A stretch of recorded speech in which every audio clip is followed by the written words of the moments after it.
Amen. Anniversary. Amen. Bawat isa po, isang mapagpalang araw po muli. At alam niyo po, ako po si Brother Edison. Tugo pong Cagayan po. Cagayan Valley. Kaya po ang tinatanong po ng ating mga pastor kung sinong Ilocano. At nakikita ko po kanina wala po nagtataas. Maaaring wala po Ilocano po siya.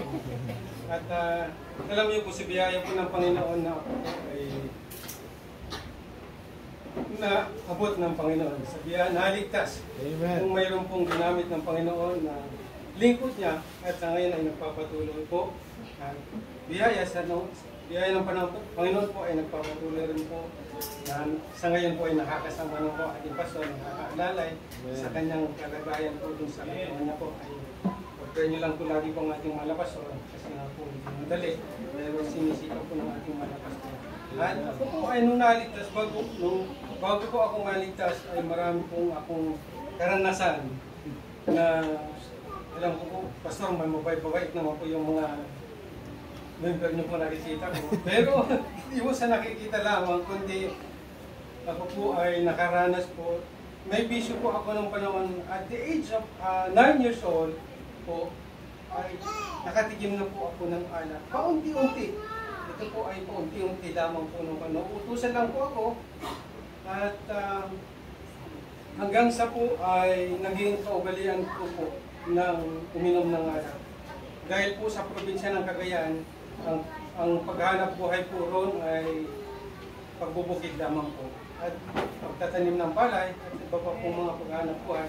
At dito pagdating po ng hapon, wala na pong ginagawa ng mga tao po ron kundi tonggahan na po. Lalong-lalo na po yung mga kalalakihan. At alam ko po, may mga gumagawa rin mga babae. At hanggang ngayon po. At yung bisyo po na yan ay hindi madali po. At naririnig ko po kanina, may verse po kanina.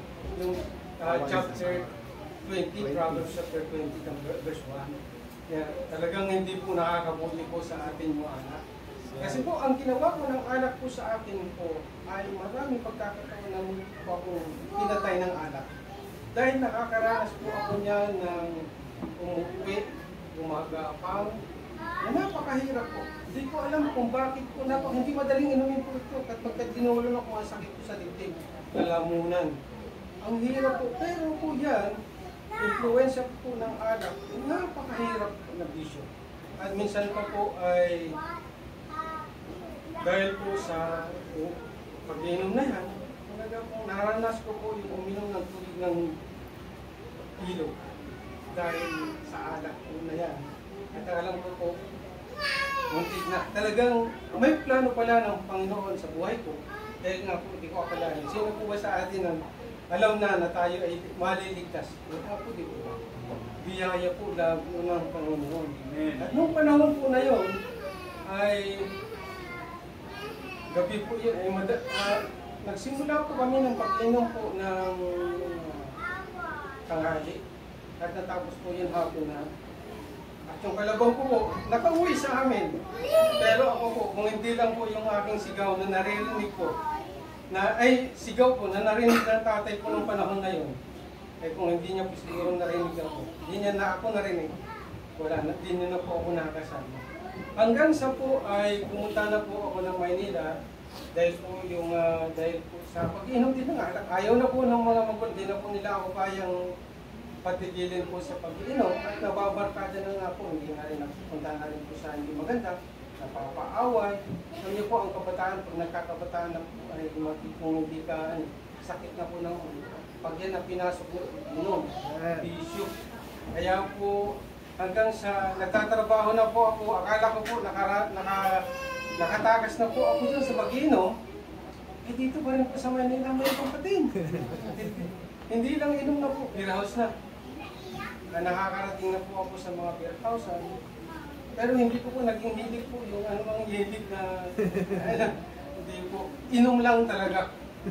At hanggang sa may ginapit po ng Panginoon na lingkod ng Diyos, tinanong po ako kung sakaling dumating sa akin ang kamatayan, tiyak po ba na ako ay pupunta sa kanya? Alam ko ba kung saan ako pupunta? So, tungo. Sabi ko po, ganyan. Pero ang kagandahan po ng kanyang binanggit, yung salita ng Panginoon, na pag talaga po napapakinggan mo ay bumabaon. Sabi ng Panginoon, yung bonen maro, talagang sagad. At may pagkakataon, hindi po biglaan, kundi pa unti-unti, dahil sa pagsisikap din po na lingkod ng Diyos, ay unti-unti. May mga pagkakataon pa noon na nagbabible study na po kami. Dahil nga po nabanggit ng ating mga pastor, pag nalaylay, nandun na. Sumasama ko po dun sa tunggaan ko po ng panahon ngayon. Dahil po, siyempre walang tigil po na yung matyaga po yung lingkod ng Diyos na nagsikap. At kailan lang po ay nagpapatuloy po. At itong sinasabi niya po sa akin, biyaya po ng Diyos Pastor, kayo po yung ginamit sa akin. Sabi ko po sa kanya. At siyempre po ang ating pastor na pinangungunahan kami, hindi po mawawala. Ang ating pastor, siya po yung talagang nagpaalaga, nagpapaalala mula sa mga mensahe ng Diyos.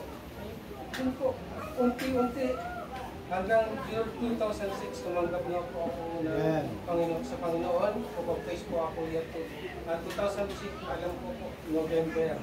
Yan. At hindi ko na po matanda kung anong petsa po noon. Dahil si Pastor po ay nasa ibang bansa po noon. Si Pastor Alvin po ang nag-baptize po sa akin. Kung tumunod na po ako ng tuhod na baptismo. At tuwing ngayon po ay makikita, maalala ko na yung gawa ng anak. Nalulungkot at gusto ko pong i-share sa mga dati kong mga kasama. Mga kasama ko po ngayon, wala na sila.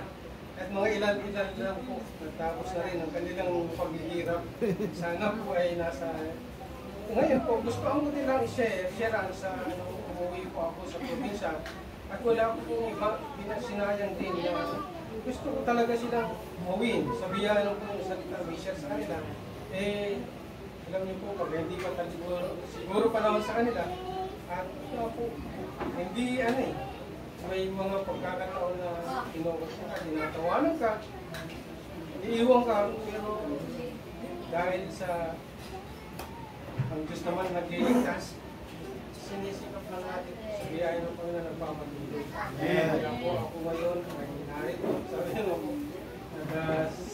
biyaya ng Panginoon, hindi na po natin kung ayaw man nila tayong makasama, talagang bis ka rin, sabi ng Panginoon. Pagpatuloy lang tayo. Ang ating askawan, hindi naman nila tayo nakakasama yung mga panahon din sila.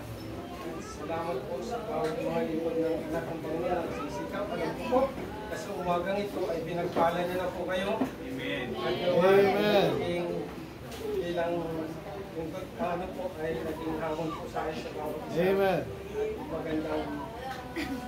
At magandang araw po at happy anniversary po.